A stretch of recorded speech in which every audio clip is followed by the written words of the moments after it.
A few years ago, I was approached by the author Honor Vincent to write an introductory essay of sorts for her collected volume 1, of the graphic novel Andraste. This volume was made possible by Kickstarter, and she was even kind enough to sign it for me. My words were titled Britain as the Moon, and I figured that today I will share them with you. Britain as the moon. He who with his sleepless current encircles the whole earth, Okeanos. Aeschylus, Prometheus Bound. 2,000 years ago, there were three things Romans of the late 1st century BCE could be sure of. 1. Fearing the gods hopefully meant that they wouldn't ruin your day. 2. Honouring the ancestors hopefully meant that they also wouldn't ruin your day. And 3. Whatever this mortal world contained, citizen, barbarian, or beast, it was all bounded by an impassable river, Okeanos, the Titan son of Uranus and Gaia. The earthly form of Okeanos was the perfect river, a great unbroken stream which encircled the entire world. Imagine the thoughts and fears that confronted Gaius Julius Caesar and his legions in the summer of 55 BCE, as they stood on the northern coast of Gaul, modern France, staring across the ocean and saw on the hazy horizon, beyond the edge of the world, white cliffs. Caesar sent tribune Gaius Volusenus to scout the mysterious ephemeral coast in a single warship, but Volusenus was unable to land since he did not dare leave his ship and entrust himself to the barbarians. This voyage was not merely akin to going to the moon, but rather going to the moon and finding there was another, previously unfathomed moon beyond it, and then going there. Eventually, Caesar himself landed on the shores of Britain, a 1st century Neil Armstrong proclaiming the glory of Rome. Upon learning that he had successfully passed beyond the veil of the known world and returned, the Senate decreed a supplicatio, thanksgiving of 20 days in Caesar's honour. And so, a little over 100 years after the Romans first set foot on British soil, the story you are about to read lays its scene. It has been 1 century since first contact, if you will, but fewer than 20 years since Emperor Claudius led a full-scale invasion of Britannia, as the Romans called their new province in 43 CE. Expansion beyond the Okeanos had been proven possible and sustainable, but Britannia and her people, Britons and Picts, retained a wild, near-mythical status among Romans throughout the empire. But how do we know any of this? Well, in 2 words, history and archaeology. The Romans lived on the very edge of prehistory in Europe. The people whom Caesar described in his Commentari de Ballo Gallico, commentaries on the Gallic War, did not yet have writing, and so Roman writers were quite literally casting the light of inquiry on people whom they met and conquered. We must be careful to remember that Caesar was writing for a Roman, urban audience. The ambitious governor was writing to augment his image among those he would eventually rule as dictator for life, a sort of proto-emperor.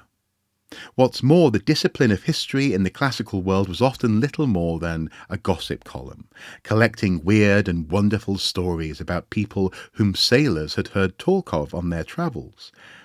For example, Ctesias, the Greek physician and historian, wrote in his 5th century book Indica, India, of people with one large foot, the Monocoli. The Monocoli have only one leg, but are able to leap with surprising agility. The same people are also called sciapode because they are in the habit of lying on their backs during the time of extreme heat and protect themselves from the sun by the shade of their feet. Such a bizarre anecdote highlights a crucial aspect of historical inquiry which remains true to this day. History is a story.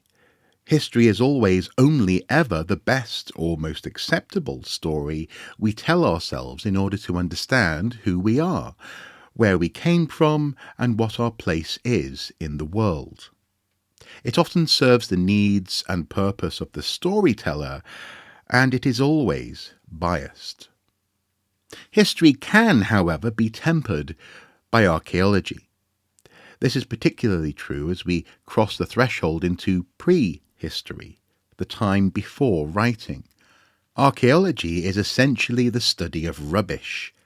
Archaeologists based most of their analyses of past human populations on the artifacts, ruins, and environments which people have left behind.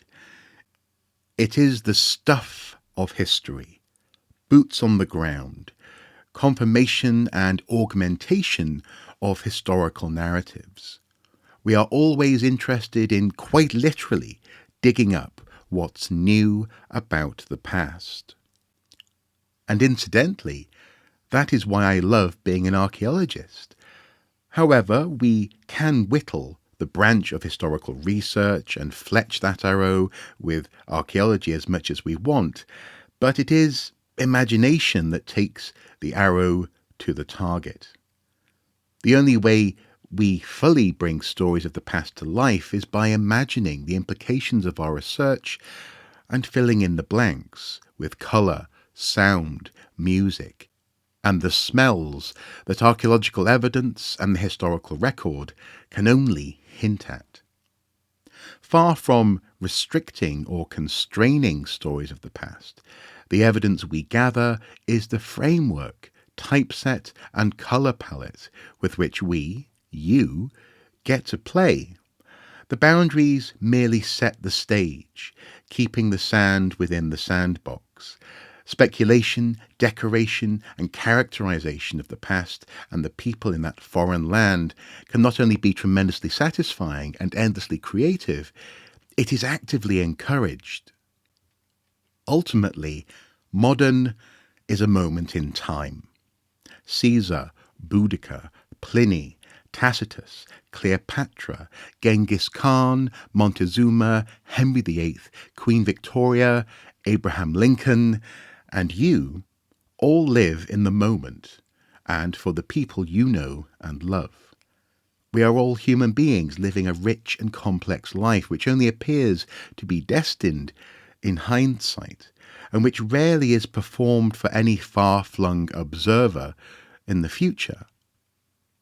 If all the world's a stage, as Shakespeare suggested, we never get to pass a complete script on to the next generation.